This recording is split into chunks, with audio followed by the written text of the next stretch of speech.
Today, something completely different. It's not an automobile, it's obviously an airplane, but a different kind of airplane with some truly amazing features. Our director, David Swift, he's the producer of the show, he's a pilot, just got his pilot's license a couple of years ago. Crazy about planes. He told me about this, and we're going to fly it, and well, when you hear what it does, it's different than just about any other aircraft out there. Let's meet some of the men and women behind it. Seneca and Ivy, come on in, you guys. Hi, Jay. Hi, Hello, guys. how are you? How's it going? Ivy's our pilot. You got how many hours on these things? About 5,500 hours. Okay, that's Yep, that's a I've lot. been flying them for a couple of years. Yeah, even at $5 an hour, that's pretty good. Yeah. And you are? Yeah, Director of Cirrus IQ Products and Services, also a pilot. Did you get into this because the love of flying, or was it was a job that opened up? I mean, how did you come about? I mean, you've been there since the beginning. Is that fair to Almost say? since the beginning. Right. So my story is very cliche. When I was little, I saw Top Gun. Right. And I wanted to be a fighter pilot. And then life happened and things like that. But I happened back into aviation through Cirrus. Cirrus is my first job in aviation. I was a pilot prior to being hired at Cirrus, right. Just flying for a hobby. Okay. And then I got hired at Cirrus in late 2005, early 2006 as a sales director. Okay. So I sold Cirrus for about 9 years, and now I'm on the marketing and product development side. You know, I thought this is like a fairly new deal, but how many planes has Cirrus put out? This is the SR series, right. And we have delivered almost 11,000. Okay, see, that's amazing. See, yeah. I'm so into cars and motorcycles, I need to look up once in a while and see what's in the sky. Yeah, there's a ton of these. And then we also make a jet. So the Vision Jet, we have over 600 Vision Jets out there as well. And let's get to one of the most amazing parts of it first. This plane has the ability, I mean, we've had a few incidents here in Los Angeles. There's so many pilots. The idea of someone having a heart attack or an accident, or it's not high, but it's like 0.01% of all. I mean, it can happen. It can happen. And when it does happen, it makes the news and it makes everybody leery about flying. And of course, in a city like LA, you can't just land anywhere. You know, it's not like you're in Idaho or something, you land in a field, you're not going to do that. So this has the ability to take controls away from the pilot if the pilot becomes incapacitated and land itself. Is that fair to say? Absolutely. Yeah. Okay. So I'm not going to touch the controls. We're, a little bit high. It's actually aiming for the 1,000-footers. It's just doing a very safe half flaps landing. Yeah, we're nice and high, nice and fast. Lined up for the center line. Now you're going to see the throttle come all the way back. Yep. We'll see the airplane fly the flare. The radar altimeter's looking. It's looking. We're flying that flare. Wow. Beautiful. Look at that. And how does it do that? So we have partnered with Garmin. Garmin developed a system called Emergency Autoland. And we've implemented that in the SR series, which is actually the very first piston-driven engine to have the technology incorporated in there. So there's a variety of other airframes who have this emergency Autoland system. So we implemented it in the Vision Jet in 2020, and then this year in 2025 we introduced it in the piston airplane. So how it works is it's a combination of technology, so servos and things like that, and software. And the software is really smart. So when you engage safe return, either by hitting a button on the ceiling, or the system can engage on its own if it detects that you are incapacitated or that you're behaving erratically. So once the system's engaged, it actually takes over control of the whole plane and acts as the pilot. So it takes over the systems. So it's the software, the autopilot, the navigation, the communication, and then all of the engine controls, right? The fuel pump, the mixture, the throttle, the ice protection system, all of that sort of thing. And then the aircraft configuration, so deploying the flaps and managing the speed and all of that sort of stuff. It actually makes decisions about where to go, right? So it takes control over all of the systems, but then it acts like the pilot. So it takes into account things like the surrounding weather, the surrounding terrain, what altitude you're flying, what airports are around, and it actually makes the determination, I'm going to declare an emergency, and I'm going to navigate to the most appropriate airport based on all these variables. And then it flies the airplane to that airport, configures it for landing, brings it down to land on the runway, applies the brakes, brings the airplane to a complete stop, and it shuts down the engine. So that's what's happening on the airplane side. Right. On the communication side, it's actually keeping the passengers aware of what's going on. So very passenger friendly. It changes all of the screens to very passenger focused screens, not piloty technical screens. They're Right. very, very easy to understand, big fonts. We're gonna turn left in 2 minutes. We're going to this airport. Here's our current altitude. We have an hour's worth of fuel left. Right. And then it actually plays a video showing the passengers what's going on, kind of Right. explaining, so they don't have any surprises. Is that AI? It's not AI, it's just Well, I really don't say like smart it's a bad software. thing, but people seem very frightened by AI until they understand what it. But it actually communicates. It asks questions. It calls the tower and says, "This is flight, whatever, plane number, whatever it is. Yes. Pilot is incapacitated." Yep. So they then know that it's so they're. That's correct. They're talking to the computer. Okay. I just like there's a little video playing while the people are screaming in the plane. One of the first things it says is remain calm. Remain calm. Okay. Well, I think it's great because most accidents are with planes this size or smaller, single-engine planes, Cessnas, things like that. Those are the most common. So to be able to have this technology on this level of plane, not just in high-end, multi-million-dollar jets, I think is really amazing. So Jay, Cirrus was founded on safety in the beginning, and one of the first safety features that the plane was built with is called CAPS, the Cirrus Airframe Parachute System. Yeah, I remember hearing about this years ago. How many years ago? When was it first instituted? The first delivery was in 1999. Okay. So we've been That's around about for right. over 25 years. Yeah. So every plane we make is equipped with the CAPS system and Safe Return now that we're delivering to customers. And that has returned over 200 people back to their families. Wow. And a couple of dogs. Yeah. So the parachute comes out when what? There's no airport to land at? Yeah, so great question. If you kind of look at the entire ecosystem of all of the safety features on the airplane, you're leaning against this wing, and you can kind of see that the wing is not a continuous surface, right? You've got like a discontinuous Right. leading edge on the wing. Yeah. That was actually developed by NASA and implemented by Cirrus as a stall-resistant wing. So basically, like that helps a pilot kind of stay in a safe flight envelope. We've also got a lot of technology on board that also keeps the pilot in a safe envelope. Like if they turn a little bit too steep, it actually can sense how steep you're turning or how aggressively you're climbing or descending, and it sort of gives you a little bit of feedback, almost like lane assist, right? So if you're driving down the road and you kind of drift over into a lane and the car's like, hey, get back in your Right, lane, right. like the electronic stability protection kind of keeps you in your lane. We've also got a bunch of technology telling you like where other traffic is, where the weather is, what the terrain is, the airspace, all that stuff. So tons of technology. Safe Return and CAPS are options once you kind of have no more options, right? So Safe Return is a great option for when the aircraft can still fly, but something's happened to the pilot. Either they're incapacitated or they're disoriented or they're in weather that they, like aren't capable of flying in.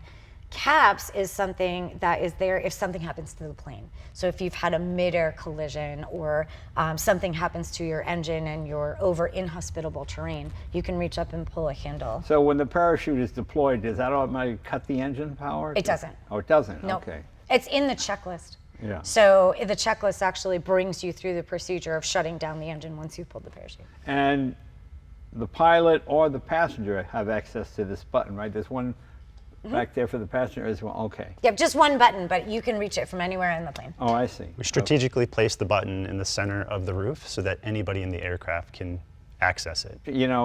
John Denver was a good friend of mine. Oh. And John used to love to fly, and he had that plane.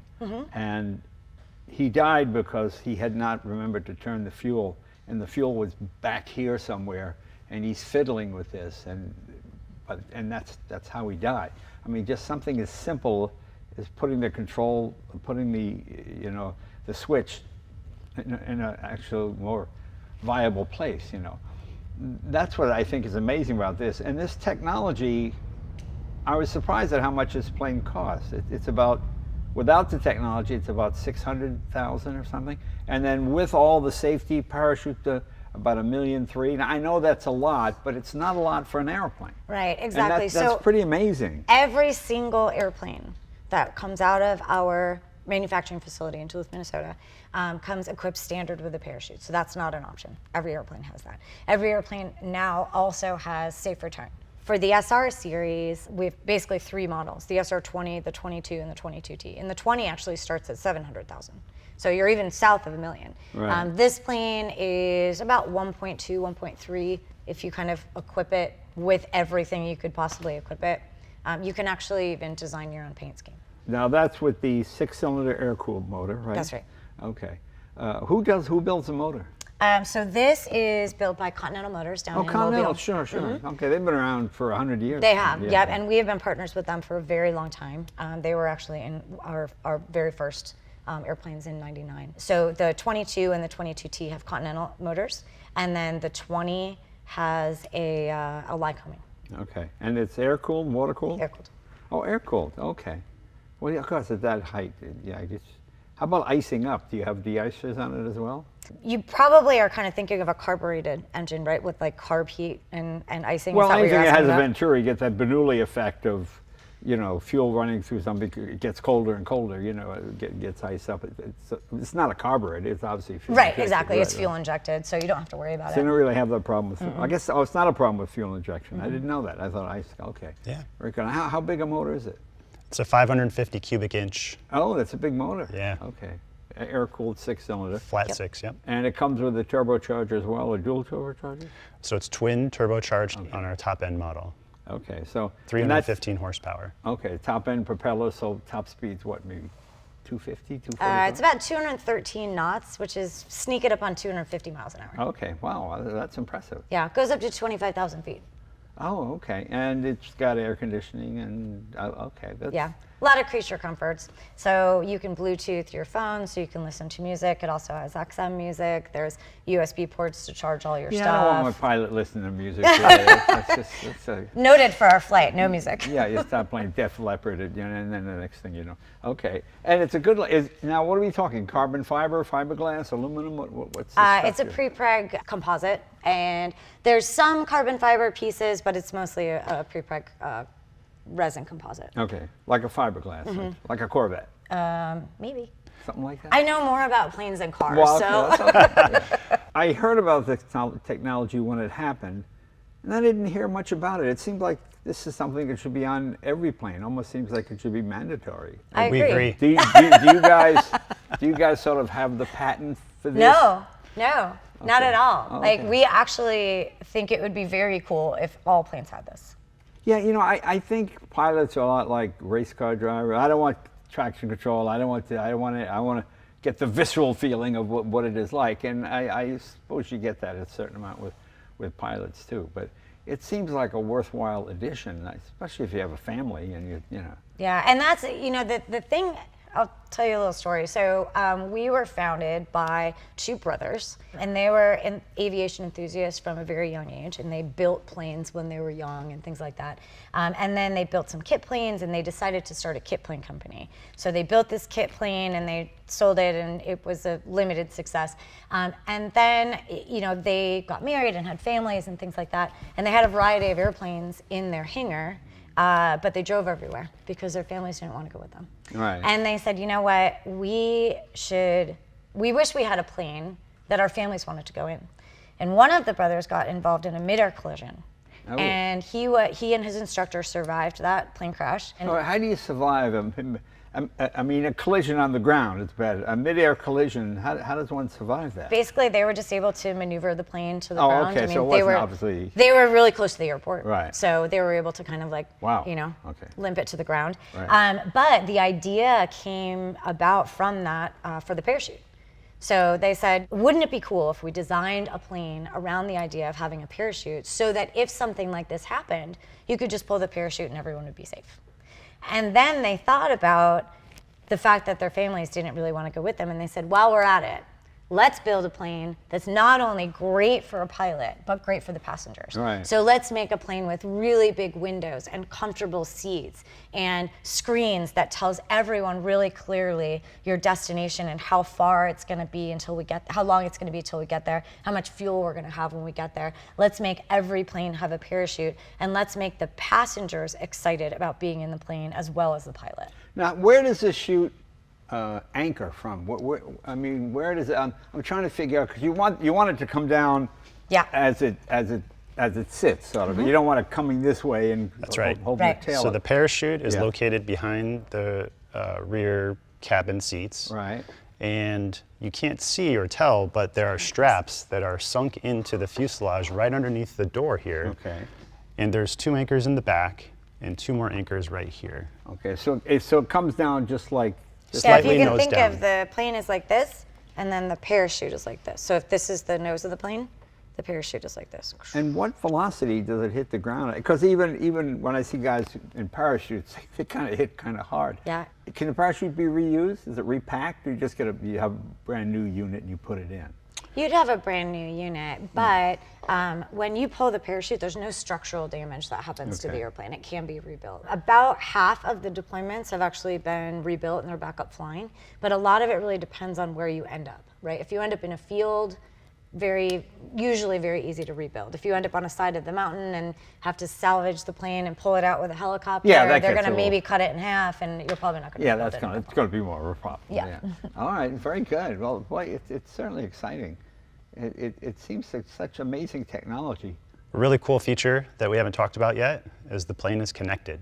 So similar to smart homes or other smart cars, there's the ability for the airplane to transmit data after your flight that you can interact with on an app, and that's called Cirrus IQ. Okay. And what I learned coming into aviation, I'm only 5 years in, is that a lot of pilots have to manually keep track of all their inspections and parts due to the FAA regulations, and they keep all these disparate programs or spreadsheets. And so we decided to create a system called Cirrus IQ Pro that allows our owners to track all of their inspections, all of their maintenance right from an app. So you can call it up at any time. Correct. So for cool. example, if you requested a top off of your fuel, from the comfort of your house, you could hit a button, the plane will actually wake up and tell you if it's been filled up or not. Oh, okay. All right. Okay. And then we also, tugging on the safety thread, provide feedback to the pilots through something called approach score. So it tells you how you did when you landed. I think one of the coolest things about the airplane is that people can learn how to fly in this, right? So it's a great get there airplane. Seneca flew, the plane that we're gonna go fly later, Seneca flew it here from Chicago over the weekend. Now, you've only been involved for 5 years? Yes. That's it? Okay. What were you doing? What was your background before this? Previously, I was an early Tesla employee. Oh, okay. I mean an awful lot of early Tesla employees. Yeah. That's interesting. But similar to Ivy, Top Gun was my favorite movie as a kid. Right. I went to the recruiters for the Air Force. I said, sign me up, I'm ready to fly the jets. And they pointed to my glasses and said, not possible. They still do that. That was back when I was in high school. Wow, okay. These days, you could fly the jets. Okay. But always had a passion for aviation. And here we are, 5 years later, commercial instrument rated, and brought the plane all the way here so that you can fly in it. So which Top Gun do you like better, the first one or the second one? I like the original. Yeah, well, yeah. You gotta go with the It's original. called the original. 'Cause, Yeah, 'cause- 100%. Yeah, because he's not 60 years old. Yeah. But it's still good. It's still good. Top Gun Maverick is kind of my go-to watch on the airplane if I'm flying commercial. So Oh, is that right? So, Yeah. yes, you've seen it a bunch of times. maybe once or twice. Oh, that's very funny. That's great. I just find the technology so amazing. I think you're going to be really blown away by the amount of technology in the flight deck. You've got this kind of synthetic vision, which gives you a computer representation of what you're seeing outside, and you can see terrain, traffic, airports. Yeah, you don't want to use the what term blown directions. away in the flight deck. It just seems like That is fair. Yeah, it seems like probably not the best thing. Yeah, you're going to be impressed. Okay, and for propeller technology, it's interesting because it seems like everything is sort of jets now, but this has got to be one of the fastest propeller planes, isn't it? It is. Right? Mhm. Yeah. Yep. And primarily what? I guess if you're commuting Memphis to Atlanta, small. Well, here's a question. Yeah. How long does it take you to get to Vegas when you go to Vegas? 35 minutes, 40 minutes. Okay, so this will be about an hour. Oh, okay. So it's pretty close. Yeah, yeah. Right? Yeah. Going up to San Francisco, you're like an hour 20. Right, right. Flying across LA, you'll be 15 minutes. But I imagine this is more fun. It's interesting and It's more like driving a roadster on a windy road. yeah, yeah. Now the wheels do not retract in this. They correct? don't, no. Okay, okay. And that was actually a thoughtful decision because when you have a retractable landing gear, there's two things. One, there's a little bit more maintenance to it. There's a little bit more weight. But then also, that's a little bit more workload on the pilot. So from the get-go, we really wanted to make this a very approachable plane, something that people could learn how to fly in, get comfortable flying, and start actually taking trips and bringing their family places. Right. So a lot of the placement of things inside the, you were mentioning John Denver and the like hard to reach fuel valve and things like that. We actually spent an exorbitant amount of time deciding about the placement of buttons and switches and knobs and things like that, but also how do we continuously increase safety and reduce that pilot workload so that there's less that the pilot has to do so that they're fresher for doing the things that they need to do. Okay. And Jay, last year we delivered north of 700 aircraft. Really? Wow. And about 35% of our customers are brand new to aviation. Oh, okay. So we're bringing in folks that are interested and want to use this beautiful aircraft to get around, just as we were talking about. And we've built a network of authorized service centers, but also training centers to help these people learn to fly. How about overseas sales? Do you sell many in Europe, England? All Yeah, that? we're global. Yeah, all over the world. Yeah, yeah. So it's not, you can't have it in certain countries that don't believe in the technology. I mean, that's not a problem, is it? No. No, we deliver them globally, Oh, both that's the Vision Jet and the SR. Okay. Well, let's go out to the airport and see what she does. Let's go flying. Let's go.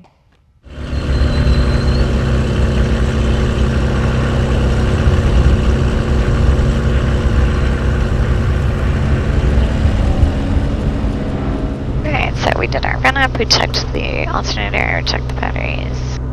Cool. So, tons of technology in here, right? So this is my primary flight display. I've got this synthetic vision showing me like the terrain and everything, and I've got this pink line on the ground. He gave us taxi directions, basically said, drive on the Bravo taxiway over to runway 15. I've plugged that in as my directions, and it's actually going to give me this pink line. Oh, so it's just to keep me aware, especially in a busy airport environment. I've got this pink line on the ground, kind of directing me where to go. I've got it also on here, and then I've plugged in 15, and you see these like blue arrows. That just tells me, okay, that's the direction you need to go. You're taking off of 15. Now, when we got up and we kind of hit the safe return button, all of these screens will actually turn from very pilot-focused screens to very passenger-focused screens. Okay. So, like, all the engine information goes away, the like traffic information goes away, obstacles, all that stuff, and it just in very plain language will basically say, hey, safe return has control of your airplane, and there's nothing that you need to do, and it's all just very, very passenger friendly. Line up runway 15, 722 Papa Lima. Cirrus 2 Papa Lima on departure, make a left turn to join the Golden State departure. Off the end, wind 110 at 4. Runway 15, clear for takeoff. 15, cleared for takeoff, and a left turn for the Golden State departure. 722 Papa Lima. Okay, here we go. Jay, you look so chill. Yeah, no, it's great. Alright, so the engine's live, airspeed's coming up.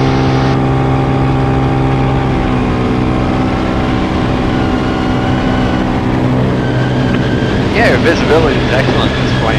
Yeah, and that was actually, like I said, like that was a very intentional design decision, was to make the windows really big and kind of make it comfortable for passengers. Yeah, I flew to the Middle East with General Shavashvili during the 90s in Desert Storm, and that was like maybe a 707, but no windows. Oh gosh, that sounds terrible. No windows in the plane at all. That sounds terrible. Yeah, it is. Flying around with no windows?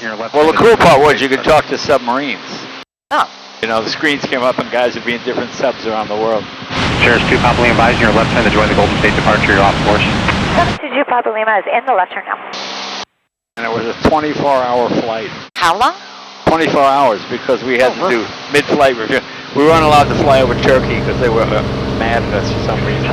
So we had to go all the way around and We weren't allowed to talk to Turkey because they were mad at us. Yeah, some kind of thing. Perfect day for this. Yeah, it's gorgeous.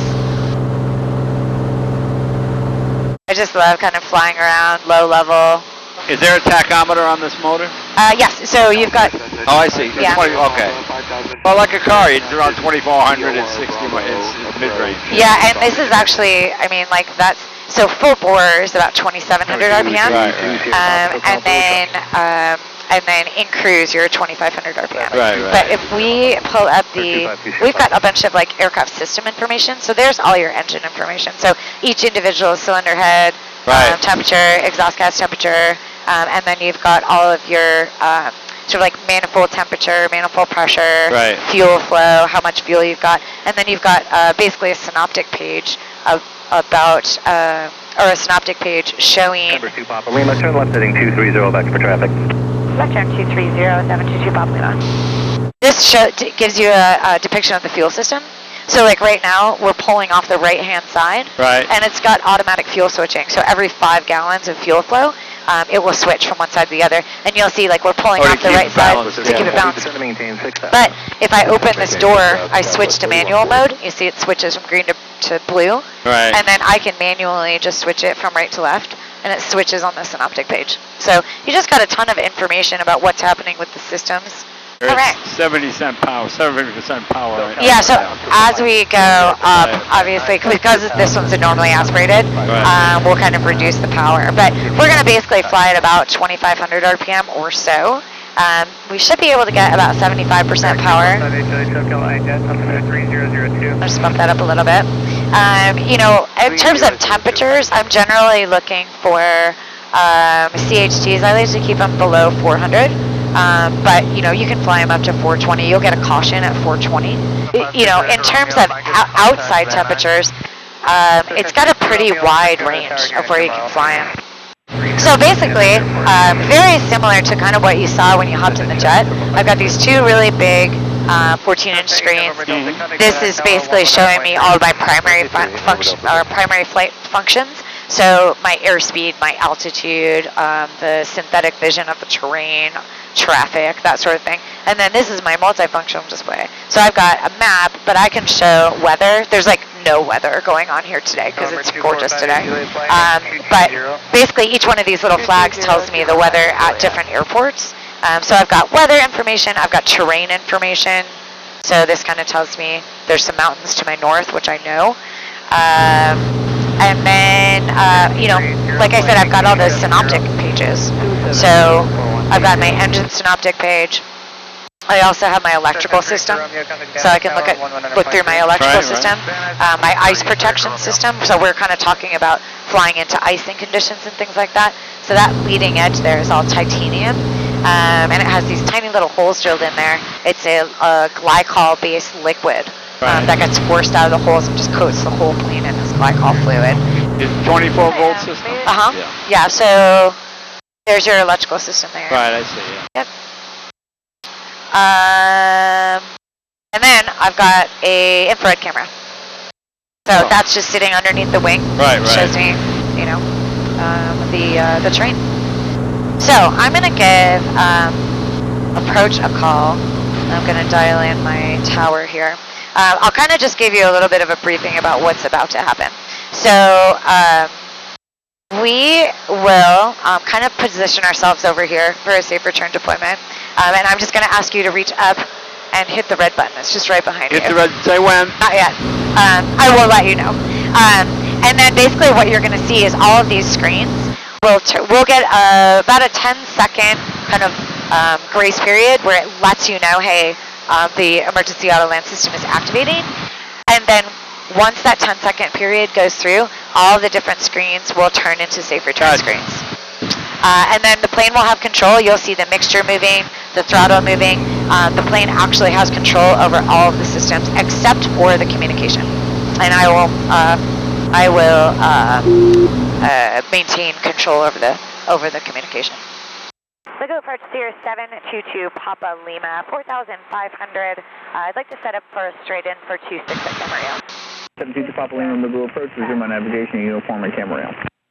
On nav, uniform at Camarillo, 722 Papa Lima. Alright, so we are just gonna make a turn here, and when we get over this golf course, I'm gonna ask you to go ahead and hit the button. All right. And basically, I'm gonna have you land the plane. All right, I will land the plane. The pilot is dead, ladies and gentlemen. I'm going to hit the red button. Alright, you can feel free to hit that red button anytime. All right, here we go. Hitting the red button now. Emergency Autoland Okay, activated. so emergency auto-land is activating. Emergency Yeah, I see the warning Autoland light. Yep, and the activating. autopilot is engaged in level mode. Emergency Autoland activating. Now, the emergency auto-land system has control of the plane. Activated. Now controlling your airplane. Autoland, it sounds like Utopia at Disneyland. Right? And please avoid touching the flight controls, which may interfere with the Autoland system. Got 2.8 hours of fuel left. Of the Yeah, left-hand so it's side. basically, it's going through, it's calculating the route. It's identified that Camarillo is the airport where we'll go to. It's calculating our ETA to Camarillo. And it's basically letting you know what's happening. Oh, we're not landing Van Nuys, we're landing Camarillo. Camarillo. You'll continue to hear automated broadcasts to air traffic control. So it's just letting you know what's happening. Right. And it shows on the screen that the plane is communicating with the tower. Yep, exactly. So if you wanted, as a passenger, to talk to air traffic control, you don't have to, because in a real activation, the plane would be automatically broadcasting an emergency and Right. telling air traffic what's going on. But if you wanted to talk to them, all you'd have to do is put your finger on the screen. But there's no action required. Here's our path to Camarillo. Right. This circle is here in case we were up high. So let's say we're at 7,000 feet and we needed to lose some altitude. It doesn't want you to have an uncomfortable descent. So it's going to position us right here. So And you then if circle. we were up high, it would just kind of turn in a circle until we lost some altitude. But right now, just a really shallow descent. We're going to descend for minutes. We're going to turn left in a minute. So now we're just kind of keeping an eye on, Not like a self-driving car. You're very much like a self-driving car. And you'll start to see that power come back. Your airplane is And the now flaps have maneuvering deployed. onto its final Camarillo Tower, approach. Cirrus 722 Papa The Lima inbound emergency for 26. Autoland system will Cherokee continue 907 to Mike, right control down your and approve, runway airplane down 26, to a clear for takeoff. safe, controlled landing on the Right, runway. now approved, clear for takeoff, runway 26, November Securely 97, fastened. Mike. And that all Cirrus loose 722 items are Papa Lima, stowed Camarillo prior to Tower, landing. number 3, You'll follows arrive at your a destination Cessna shortly. approaching a 2-mile left base, runway 26, clear to land. All right, so now we've brought the power back. The system has brought the power back. And it's basically flying a 90 knot or so approach. And it's going to use kind of pitch and power to maintain that 90 knot approach speed. And it's just going to fly that approach speed all the way down. And we're just going to kind of just continue this approach angle. There's no action required from you. And the plane's just flying itself, just like a Yeah. self-driving car. We're just passengers at this point. Well, most commercial jets have this, right? They do that. They do, a lot of commercial jets do have this, yeah. I think one of the most fascinating things about this system is the fact that it's kind of integrating the software technology with the hardware, right? So there's a position sensor on the mixture, there's a position sensor on the power lever, and then there's a servo moving each one of those depending on, you know, what the engine needs. If you keeled over on the throttle Mike, here extend down. and it went forward, would it go forward? If you passed out, you know. It wouldn't, because it's actually got this super strong throttle lock on it. So like you could try to override it, but it's the system is stronger than you, if that makes sense. Yeah, yeah. That makes sense. So you know, we basically kind of tried to make it like passenger proof. So if you, let's say you like hit the flap hinge or hit the boost pump or pulled the mixture or like tried to do any of those things, the software is actually going to override any of that and not let you take over unless you hit the autopilot disconnect button. Now, if you hit the autopilot disconnect button by accident and you didn't want the system deactivated, this screen stays in safe return mode, and it actually says, hey, the system's been deactivated, but if you want to reactivate it, all you have to do is reach up and hit the red button. Yeah, so we're basically just like letting the technology like doing the work, basically. 495, no delay, left of the traffic, through runway 26, clear for takeoff, traffic, 1 mile final Cirrus. Takeoff runway 26, no delay, thank you, Marla. If another plane was suddenly to cross our path, this would take evasive movers, evasive action. Interestingly enough, now we are committed to landing. Right. So, like, that plane just pulled out on the runway, but they're taking off. If for some reason, like, they stayed on the runway or something weird, this would keep on the landing. Now, in a real scenario, this plane would have declared an emergency. So the tower would have cleared all the... Right. So I'm just going to stay close to the controls. It's basically going to come down about 60 feet above the runway, and it's going to bring the power back and kind of start bleeding off the airspeed.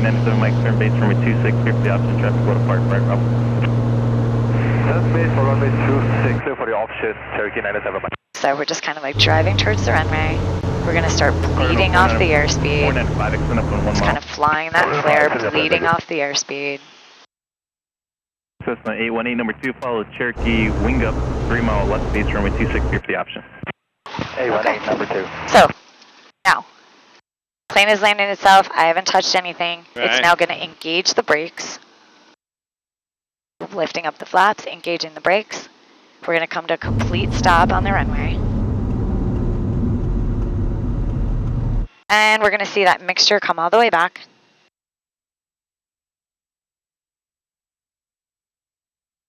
Cessna 818, I'll call the traffic as they get closer. We'll see the engine shut down. That's fantastic. That's amazing technology. Isn't that just super cool? And that was emergency Autoland, plane landing itself. There's 218 Juliet Sierra, Kimberly Tower, wind 2007, left close traffic approved. Runway 26, clear for takeoff, extend upwind. Okay, 26, clear for takeoff, extend upwind, Juliet Sierra. It's really not much different than the self-drive in the car, really. Yeah, you have to have like a little bit of faith, right? Right, yeah. A lot of faith. A lot of faith, fair enough. Camera Tower, Cirrus SR22T Papa Lima, ready in sequence, holding short of 26. Cirrus Papa Lima, roger, number 3, stand by. All right, so I think it'll be a pretty quick trip back to Burbank. No problem. 818, turn left crossing. 818. Cirrus 6722 Papa Lima, right down and approve, runway 26, clear for takeoff. Clear for takeoff, 26722 Papa Lima. All right, you ready? Yeah, let's do it. Let's do it, okay.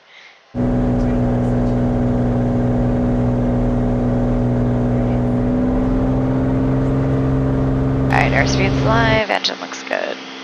Over the 1-1 approved, runway 26, clear for takeoff. Runway 26, clear for 6. You're pretty much a red line. 2700 Yep. red line. Yeah, exactly. So, I mean, I know it's nothing compared to a car, but the interesting thing is like this, you know, this is basically red line for the airplane. Right. And we kind of run it hard for the entire flight. Yeah, but you can run red line all day long. That's meant for that. Yep. Like a Volkswagen. It's your tail limit. Yeah. The floor and just keep it moving. What height does this fly at normally when you're in California? How many feet off the ground? I mean, around here, you'd probably fly like maybe 4,000 feet, 5,000 feet. We're gonna head back at, let's call it 3,500 feet, maybe. Oh, that's okay. Yeah. A lot more. I mean, but we, like I said, we could go up to 25,000 feet if we wanted. Yeah. But we don't need to. Go for Cirrus 72 Papa Lima, just off Camarillo, 1,600 for 3,500 en route to Burbank, looking for VFR 5 following. Well, I hope you don't mind that this wasn't automotive, but I find any kind of technology exciting. And this is about exciting it gets. A plane that actually can land itself. I mean, it happened right in front of me. And it's a pretty cool sensation to experience. Anyway, I hope you enjoyed it too. We'll be back with more car stuff next week. Thanks, you guys, and thanks, Cirrus!